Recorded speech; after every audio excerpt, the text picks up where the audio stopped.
Alors un petit reportage sur mon travail. Voilà, donc ça c'est un chantier à moi qui dure déjà depuis 6 ans. Voilà, ici on peut voir le travail en partie fini. Mais comme vous voyez, la maison n'est pas tout à fait terminée. Donc notre travail aussi, il s'arrête à chaque fois parce que chaque fois on arrive à un endroit où il faut s'arrêter, quoi. Donc ici, en partie, il est déjà terminé. Voilà, vous voyez, c'est le garage. C'est un autre garage aussi, je vais vous montrer tout de suite. Voilà. Il fait froid, il fait plus ou moins 0 degré aujourd'hui. Nous travaillons, je vais montrer, voilà, vous voyez de la neige. Mais nous travaillons quand même. Nous travaillons quand même. Là, je vais recevoir un camion pour décharger le métal, l'armature. Et nous travaillons aussi de l'autre côté. Je vais vous montrer ça tout à l'heure. Voilà, pour des gens qui parlent de la qualité. Voilà, donc ça c'est les rochers qui ont 6 ans. Oui, il y a des cassures artificielles que nous l'avons fait. Mais il y a des petites cassures aussi bon, je ne vois pas ici, je cherche, hein. En fait je ne trouve. Bon, voilà, une vraie cassure, mais tout est stable. Donc de toute façon tous fait souvent sur un béton qui est frais. Donc souvent il y a des petites craquelures quand même qui se créent. Mais voilà, ça fait 6 ans que c'est là et ça change pas de couleur. Donc voilà, j'explique, je montre, il n'y a pas de tabou, il n'y a pas de choses non dites. Alors je continue à faire le tour. Il fait froid, là, il est difficile à parler parce qu'il y a la langue qui... Quand il fait froid, il y a tout qui se bloque. Et c'est surtout difficile à sculpter parce qu'il y a les doigts qui ne bougent pas. C'est peut-être curieux comme reportage parce que c'est un moment où on ne veut plus travailler parce qu'il fait froid, mais ici on a eu un arrangement avec le propriétaire de la maison qu'on fasse quand même avancer le chantier et ça se passe régulièrement. En Ukraine, c'est pas la qualité principale des gens à l'organisation. Donc souvent, ce qui se passe, c'est vraiment, c'est la blague, mais c'est comme ça. En été, ils font rien. En automne, ils font rien. En printemps, ils font rien. Et puis en hiver, ils commencent à faire les constructions. Difficile à expliquer. Donc, j'essaie de lutter contre cela. Pas moyen. Toujours en hiver, il faut commencer.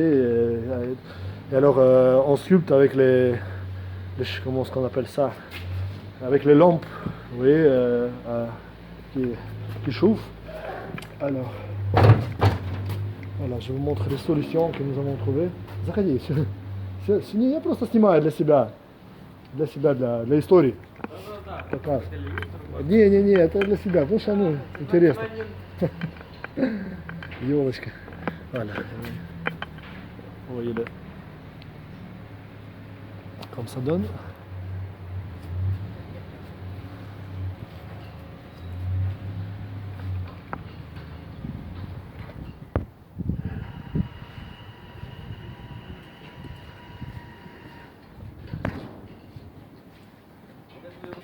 Наберем то, что нам показали. Ага. Не, нормально. А это нам тоже цемент? Не, Это не нам, да? А, это мешки, но не для нас тоже. Окей. Хорошо. Вот. Voilà, pour vous montrer comment ça se passe. Donc, tu retournes en rond, là, tu organises le travail. Là, je vais aller voir comment se passe la patine. Parce que la patine nécessite que je reste beaucoup des heures là en train de regarder, corriger. Il y en a des gens, des sculpteurs, les simplistes, je les appelle, qui croient qu'en ayant appris à sculpter les rochers, le problème est résolu. Mais non. Malgré cela, il faut encore aussi comprendre les patines, etc. Donc si vous ne connaissez pas les patines, et les patines, c'est pas 3 couleurs, c'est 1 million de couleurs, c'est 1 million de façons de les mettre, etc. Donc ça dépend de ce que vous faites. Donc si vous faites bien votre travail, vous vous rendez bien compte que c'est beaucoup plus riche que ça. Voilà. Alors je montre ici des petits endroits comme ça, j'aime beaucoup. C'est des trous où on met la verdure. Ici la verdure elle est voilà, enneigée, mais ça donne super bien les petits machins comme ça. On va en mettre beaucoup après. Hein. Pour le moment, j'ai dit, c'est toujours considéré comme un chantier assez frais, encore jeune, qu'on va encore remettre les plantes, etc. Parce que voilà, la maison que vous voyez au-dessus, elle vient de se construire il y a voilà, 2 mois d'ici. Donc c'est en permanente évolution. Alors là, je parle et de la patine et du dessin. Le dessin est très important. En fait, parmi les rocailleurs et les designers de ce qu'on appelle rocher, il y a plusieurs sortes de gens aussi. Pas une question sorte de gens, mais on va dire niveau de qualité, niveau de compétence. Et pour moi, c'est parfois pas facile donc avoir les gens qui pensent la même chose et qui ont le même niveau. Le même niveau de la vision, donc comment ils voient les choses. Donc. Et c'est pour ça que, et en même temps, ce qui est pas facile, c'est que j'ai remarqué que quand une seule personne sculpte le tout, ah ben on voit que c'est un homme, que c'était sculpté par un homme, on ressent bien le style, il y a une répétition, même si la personne est très très bien à dessiner et comprend très bien ce qu'il fait, un professionnel. C'est pour cela que ce que je fais, je mélange. Donc les artistes qui travaillent avec moi, qui connaissent très bien la cuisine, notre cuisine, hein, c'est une façon de parler évidemment. Et encore, toujours, même en faisant ça, c'est toujours pas facile d'être vraiment réaliste. C'est un petit secret. Et c'est toujours difficile d'avoir une personne qui sait travailler comme toi.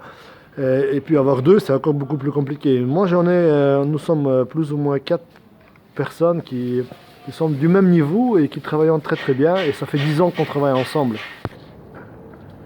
Et ça, c'est des vraies pierres, et ça a été un peu le point de départ. C'est-à-dire, j'avais eu des pierres comme ça ici, et j'ai dû un peu retrouver le style de ces pierres. Ça, c'était une création qui a été inventée durant le chantier.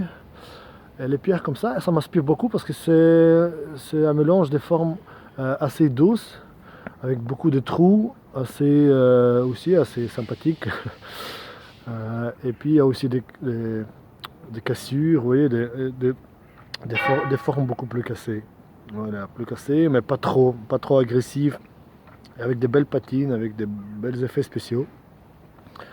Voilà. Ça, c'est la vraie pierre, avec des belles patines. Voilà, c'est ce que je viens de dire précédemment. Pardon. Ça, c'est notre pierre sculptée. Voilà. Ça se rapproche. Évidemment, c'est pas possible de copier à 100% la vraie pierre, parce que ça, c'est de la magie de la nature. Mais nous, on essaye.